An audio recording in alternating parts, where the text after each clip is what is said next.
Gloria a Dios, a ti te damos honra, Padre, a ti, Padre Santo, damos el honor. Pues tú eres el Dios en quien hemos esperado, tú eres el Dios en quien nos ha fortalecido en todo tiempo, Padre. Tu presencia sobre cada familia, Padre, alentando, Señor, fortaleciendo, dirigiendo, Padre, y derramando con tu poder maravilloso. Tus siervos, tu sierva, las familias de los pastores, Padre, de las pastoras, Dios mío, de cada líder, Padre, de cada familia donde es invocado tu nombre, Señor, reciban ese poder, ese aliento de vida, ese aliento de gracia a cada paso que dan, Señor, y que en esa paz inagotable, Señor, pueda, Señor, sobreabundar en sus corazones. Tú eres el Dios de nuestra fortaleza, tú eres el Dios que nos levanta.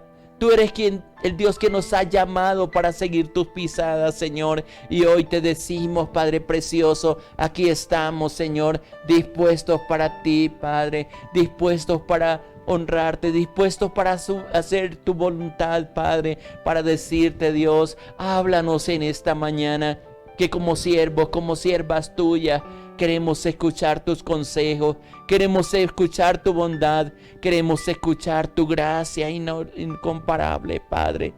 Gracias, Señor. Tú eres quien nos da firmeza, tú eres quien nos sostiene por tu misericordia y tu poder, Padre. Tú eres quien hace justicia al agraviado, Padre. Aquellos que están pasando por tormentas, Padre, por dificultades, Señor. Tu amor, tu gloria y tu bondad nunca se apartarán, Señor, sino que te veremos, Señor, hoy en majestad, en poder, en cada paso que demos, en cada decisión que tomamos, Señor, respaldando los negocios de tus hijas, de tus hijos, los lugares de trabajo, Padre.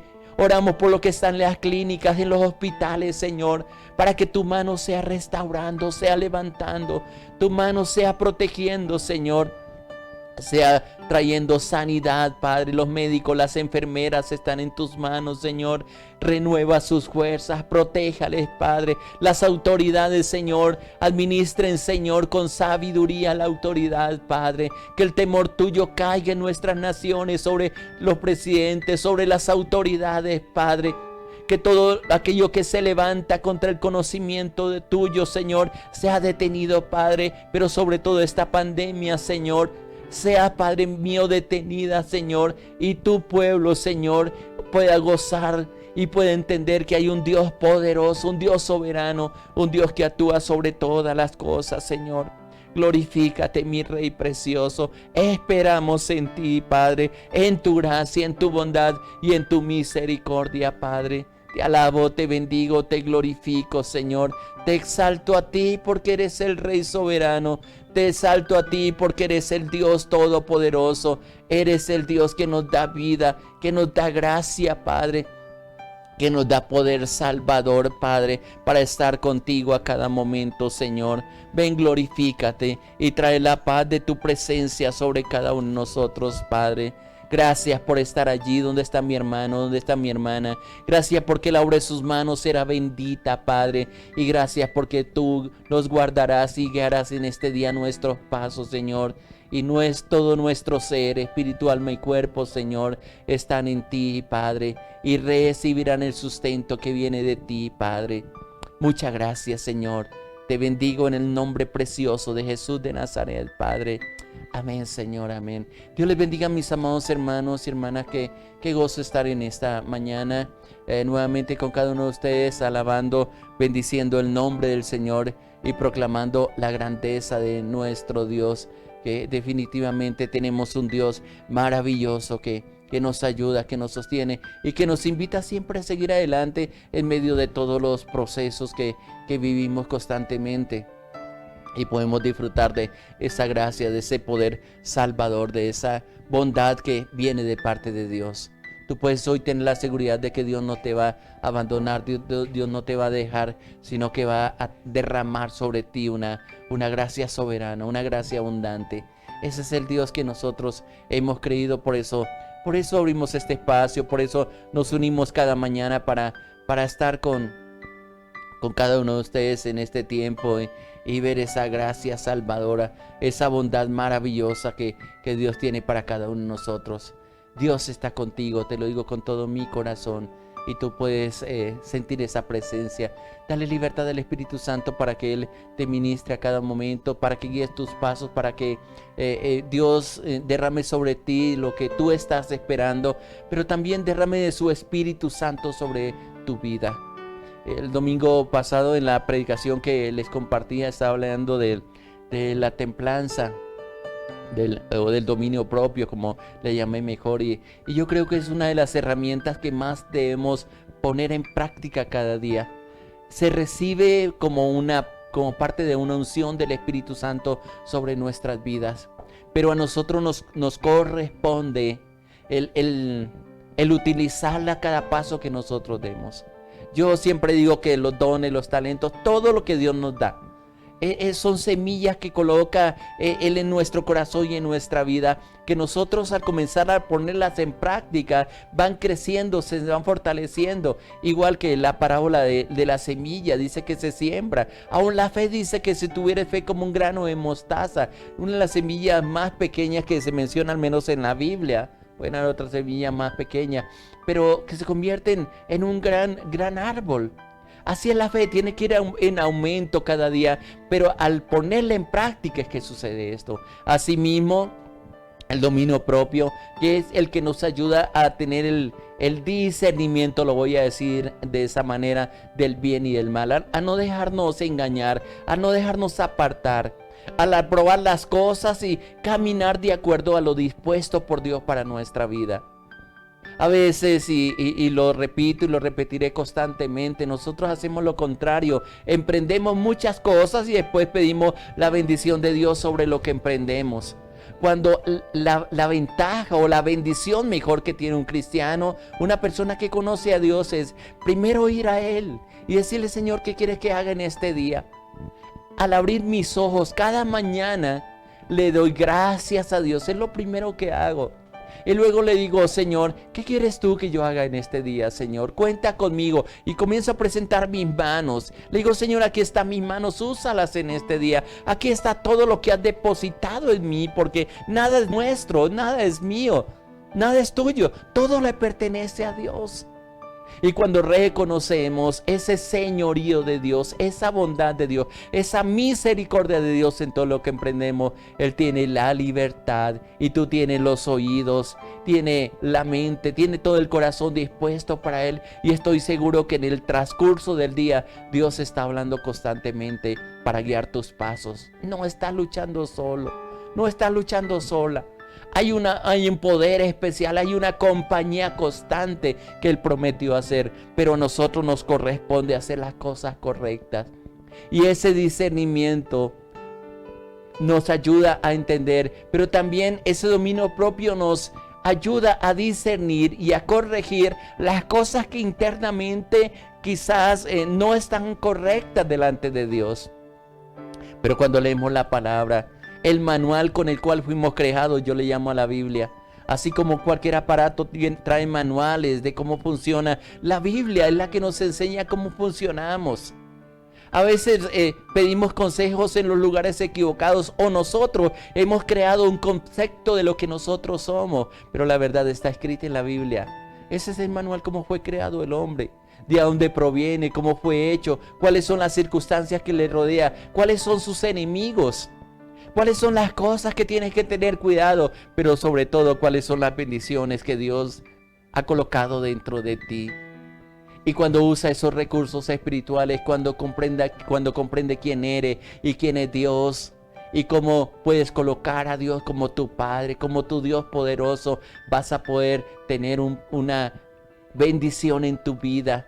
Vas a disfrutar la vida, vas a ver la gloria de Dios, la gracia de Dios. Y vas a disfrutar de todo lo que Dios tiene para tu vida en cada momento. Pero hay que aprender a caminar, a discernir, a tener ese dominio propio, a decirle: Señor, yo quiero caminar en tu gracia, en tu bondad. O como dice Gálatas 5:24, que los que son de Cristo han crucificado la carne con sus pasiones y deseos. Y nos invita a vivir por el Espíritu. Esa es la vida nueva que Dios ha derramado sobre nosotros. Y quiero seguir esa línea de pensamiento y quiero compartir tal vez 2 textos en esta mañana. en el tiempo que nos resta. Y voy a ir primero al libro de Titos, pensando en que hemos traído toda esta enseñanza por tal vez un mes o un poco más del Salmo 37 y hemos abierto por los diferentes pasajes siguiendo el consejo del Salmo 37, que a Dios le agrada. A Dios le agrada que nosotros podamos vivir en esa paz, en ese amor incondicional que Dios tiene para cada uno de nosotros. Dios ama la rectitud, leíamos en el Salmo 37, versículo 18. Y no desamparará a sus santos. Cuando tú eres recto delante de Dios, cuando sé lo correcto delante de Dios, tiene un amparo, tiene una protección especial de parte de Dios que te ayuda a ser un vencedor, una persona que tiene esa gracia de Dios y que no hay nada ni nadie quien le detenga. Pero cuando nos apartamos, y el Salmo 37 siempre va haciendo ese paralelo entre lo que le espera a los justos y la consecuencia de los impíos. Todo el Salmo, aunque no he hablado mucho de los impíos, porque me interesa más hablar de la bendición que Dios tiene para aquellos que confían, que hay un paralelo constante en el Salmo 37. Y en el libro de Tito, en el Nuevo Testamento, en la Biblia, nos dice en el capítulo 2, versículo 11, unas palabras bien especiales. Dice, aunque el contexto le está hablando al comportamiento de cada uno de nosotros en las diferentes acciones. Estos versículos corresponden tanto en términos generales al pueblo de Dios como también a los esclavos, dice el versículo 9. Pero el versículo 11 nos da una claridad de lo que hemos recibido de parte de Dios. Dice Tito 2:11, pues la gracia de Dios, voy a leerlo en la Nueva Traducción Viviente, pues la gracia de Dios ha sido revelada. ¿Cuál es esa revelación de la gracia de Dios? La cual, al traer esa revelación, dice este versículo, la cual trae salvación a todas las personas, a todos aquellos que le buscan con un corazón sincero, a todos aquellos que Dios atrae hacia su presencia. Dice en esta versión, pues la gracia de Dios ha sido revelada, la cual trae salvación a todas las personas. Cuando hablamos de gracia de Dios especialmente, yo la traduzco, o generalmente los diccionarios cristianos o los diccionarios teológicos dicen que la gracia es un don no merecido. Esa gracia es la que por medio de la cual Dios nos amó, como dice Romanos 5, aun cuando éramos pecadores. Cristo murió, o Dios mostró su amor para con nosotros, en que siendo aún pecadores, Cristo murió por nosotros, dice ahí en Romanos 5. Y aquí Tito, o Pablo escribiéndolo a Tito, le dice, pues la gracia de Dios ha sido revelada. Y mi oración en este día, mi oración constante por cada uno de mis hermanos, de las personas que corren a mi alrededor, que vivimos en este tiempo, yo le digo, Señor, por favor, revele esa gracia sobre ellos. Ese amor, ese don, ese regalo que aunque no lo merecíamos, Dios nos lo da a cada uno de nosotros. Y esa gracia, está diciendo aquí la palabra, trae salvación a todas las personas. La palabra salvación no significa solamente una salvación eterna, porque lo que primero nos revela esa gracia es que hay un camino para acercarnos a Dios. Hay un perdón de pecados que fue dado a través de la cruz del Calvario por medio del sacrificio del Señor Jesucristo y la sangre derramada allí en la cruz del Calvario. Cuando te acercas ahí, recibe por gracia el perdón de pecados. Lo expresan muchos pasajes en la Biblia y puedes tener esa seguridad de que tienes la bendición de Dios para ti. No hay acepción de personas para Dios. Quizás que aquí nosotros hacemos acepción de personas. Quizás permitimos que nuestro corazón tome caminos equivocados, pero lo que viene a hacer la gracia es a congregarnos como un solo pueblo, una sola nación, una sola iglesia, un solo Señor, una sola fe, un solo bautismo, inclusive dice la palabra. Y esa es la que nos trae salvación. Pero la palabra salvación también habla de los procesos que nosotros vivimos delante de Dios día a día, de los problemas, de las dificultades, de cuántas cosas nos habrá salvado Dios, de cuántas cosas te habrá librado Dios y nosotros no nos hemos dado cuenta. esa revelación de la gracia de Dios trae salvación a todas las personas. Pero también dice el versículo 12 algo bien especial, que es la respuesta que nosotros tenemos que dar a esa gracia que nos ha sido revelada. Dice el versículo 12 de ahí de Tito 2.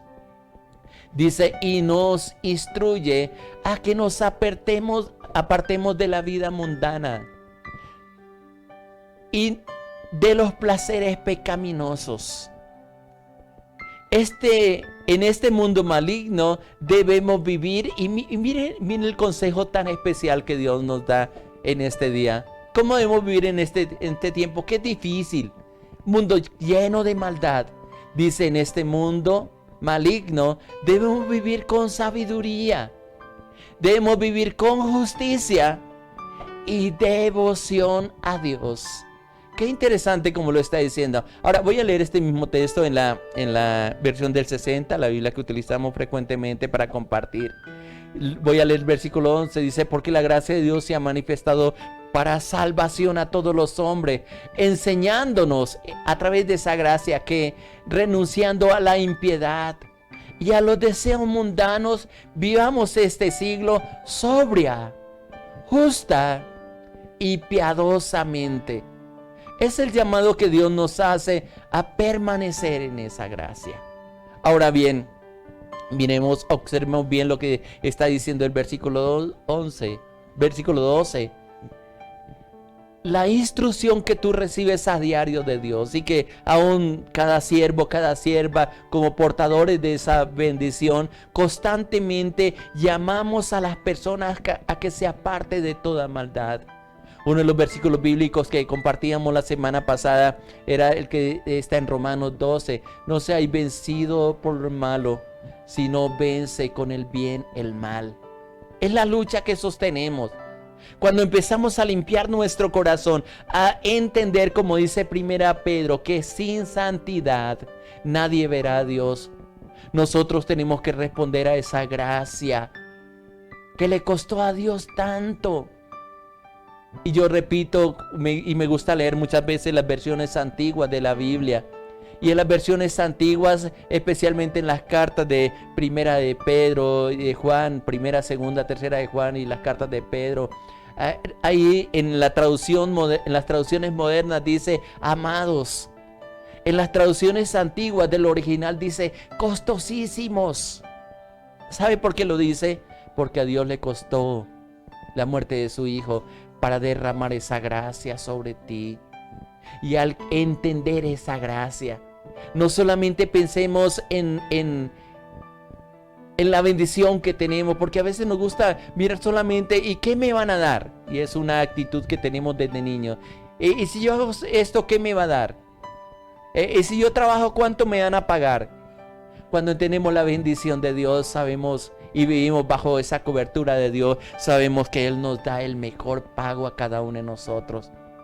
Pero en todo empleo, en todos los compromisos que tenemos, inclusive al abrir las puertas de un negocio, hay compromisos que nosotros tenemos que cumplir. Y si lo hacemos los hombres, ¿cuánto más en ese compromiso para estar con Dios?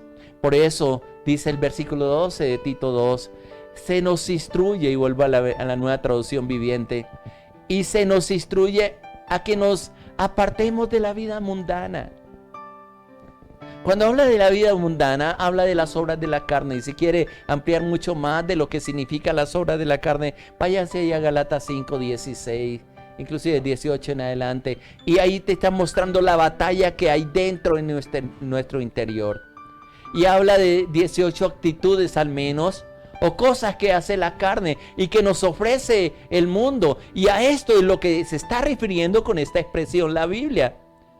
O Dios a través de la palabra en estos momentos.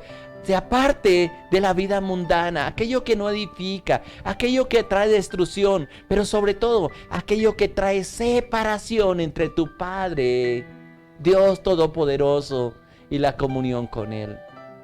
Esa gracia nos debe llevar a apartarnos de todo lo que daña esa comunión con Dios y de los placeres pecaminosos. Hacer el pecado es atractivo, nadie lo va a negar. pero las consecuencias son terribles. El tomar decisiones equivocadas, el apartarnos de Dios, el no haber en nosotros el temor de Dios, nos trae consecuencias. Y después buscamos culpables. Y muchas de las cosas que nos pasan son consecuencias de nuestros malos actos. Aunque Dios toma esos malos actos para enseñarnos el camino verdadero. Y ahí se muestra más la gracia y la misericordia de Dios sobre cada uno de nosotros. Apártate de todo lo que el mundo te separa de Dios. Pero también ese dominio propio aplícalo a los placeres mundanos, como yo le enseñaba el domingo pasado. Y tú puedes, si no escuchaste la predicación del domingo, el compartir de la palabra, tú lo puedes encontrar ahí por Facebook o por YouTube. También subimos toda la predicación.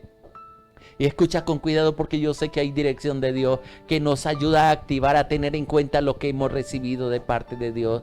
Solamente a través de ese dominio propio podemos decirle al pecado: no tienes parte conmigo.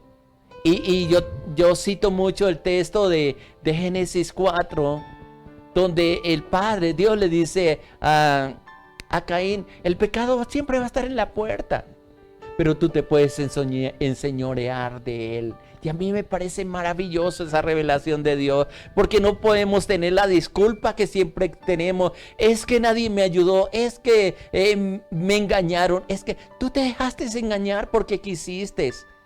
Tú hiciste lo que hiciste porque simplemente no tomaste la decisión de negarte a hacer aquello que te iba a separar de Dios. ¿Con qué excusa nos presentaremos delante de Dios para justificar nuestras acciones? Pero también el llamado de Dios, Él sabe y Él comprende de que mantenemos una lucha diaria. Por eso la segunda parte del versículo 12 de Tito dice: este mundo maligno, o mejor, en este mundo maligno, nos dice aquí en tres clases, o mejor dicho, tres maneras en que tenemos que vivir en este mundo maligno. Porque es una naturaleza caída a causa del pecado, y tuviéramos que ir hasta Génesis, leer hasta Apocalipsis, y es lo que les enseñamos a diario, en qué consiste ese mundo maligno en el cual estamos viviendo. No fue que Dios lo creara así.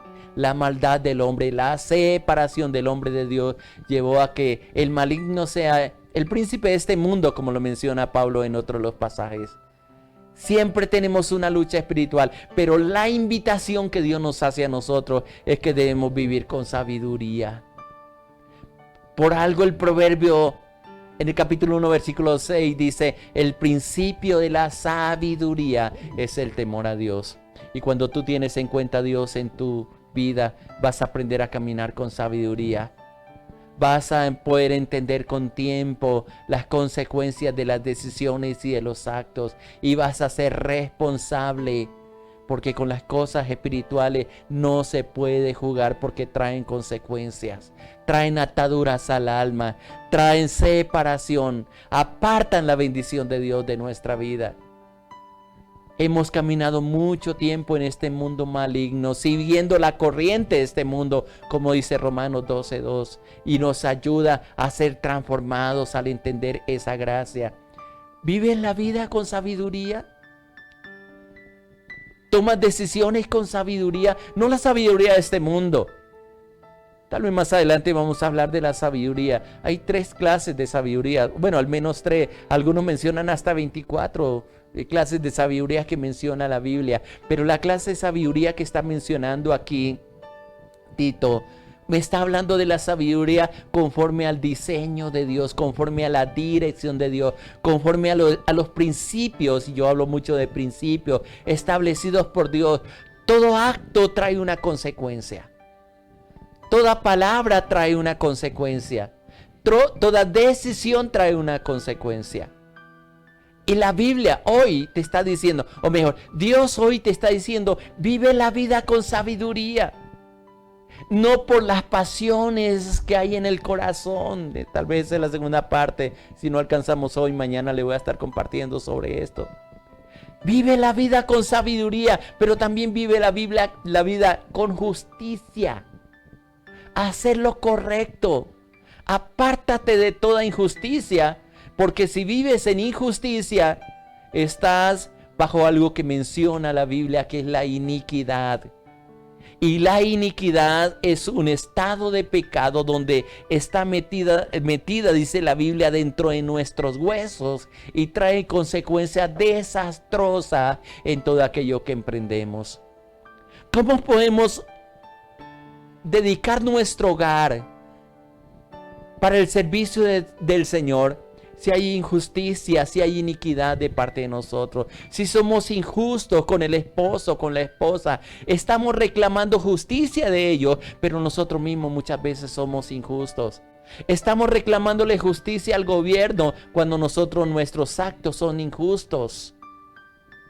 Para que se aplique la justicia sobre ti, porque Dios es tu justicia, debes aprender a caminar en justicia. Y esto es lo que nos está diciendo la palabra. Vive la vida, o debemos vivir la vida, como está mencionando este versículo, con sabiduría. Debemos vivir en medio de este mundo maligno con justicia, agradando a Dios, conforme a los principios espirituales. Pero también dice este versículo, y qué maravilloso como lo está diciendo, debemos vivir en medio de este mundo maligno con devoción a Dios, entregados por completo a Él, amando a Dios.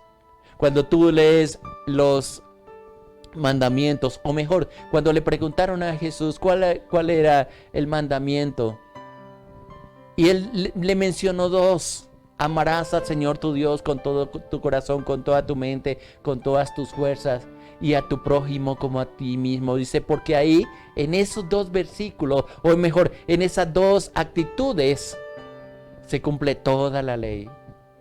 Que Dios sea el primero en tu corazón, y eso es lo que está diciendo esta parte final del versículo 12. Con devoción a Dios. Una entrega incondicional, una dependencia de Dios. Y Dios te capacita, te hace diestro, te llena de habilidades espirituales para moverte en medio de este mundo, que por ignorancia no podemos ser incautos y caer en las artimañas del maligno. Por eso está hablando la Biblia de las luchas constantes que tenemos. ¿Hasta cuándo? Buena pregunta. El versículo 13 nos da la respuesta. Dice, mientras anhelamos con esperanza ese día maravilloso en que se revele la gloria de nuestro gran Dios y Salvador Jesucristo. Es decir, al día hasta que pasemos a la presencia del Señor, o Él venga, como esperamos también como iglesia, a recoger el día de la venida del Señor. No hay pausas. No hay vacaciones, no hay tiempos de desentenderse de aquel llamado que Dios nos ha hecho. Cuando aprendemos a vivir así, vamos a ver la bendición de Dios en todo lo que emprendamos. ¿Qué tal si oramos y le decimos, Padre, gracias por tu palabra, gracias por revelarnos esa palabra, Señor, y gracias por hacernos entender que tú nos has entregado tantas cosas, pero también tú estás esperando, Señor, de acuerdo al consejo que nos das cada día, Padre mío, a vivir dispuestos para ti, Señor. Yo te pido en estos momentos, Señor, que esta palabra, Señor, que ha sido sembrada en cada corazón, Señor, produzca un fruto grande, un fruto maravilloso, Señor, en el corazón de tus hijos y tus hijas, Padre. Enséñanos a vivir con sabiduría, enséñanos a caminar en justicia y enséñanos a vivir constantemente tomados de la mano tuya, Padre. Gracias, Señor, porque yo sé que, como dice el Salmo 37, Señor, tú amas la rectitud, Señor, pero también, Señor, tú no desamparas la obra de tus manos, Señor. Glorifícate, mi hermano, sácalos en victoria, Padre, y que cada momento, Señor, cada paso que den sea con tu gracia, con tu misericordia y tu poder. Sigue ministrando nuestro corazón y a nuestra vida, Padre, y permitiéndonos, Señor, el poder disfrutar de tu gran amor, de tu paz incomparable, Señor. Te alabo, te bendigo y te glorifico en este día, en el nombre precioso de nuestro Señor Jesucristo. Amén, amén, amén. Que la bendición de Dios sea sobre ti. Puedes meditar en esos dos versículos de Tito 2, 11 y 12. Piensa en ellos, examina tu vida y dile, Señor, yo quiero vivir de esta manera. Y Dios te va a ayudar. Te hablo su pastor Irlanda Los Alvira, la Iglesia Cristiana Sinaí de Bogotá, Colombia. Muchas bendiciones para todos. Les amamos.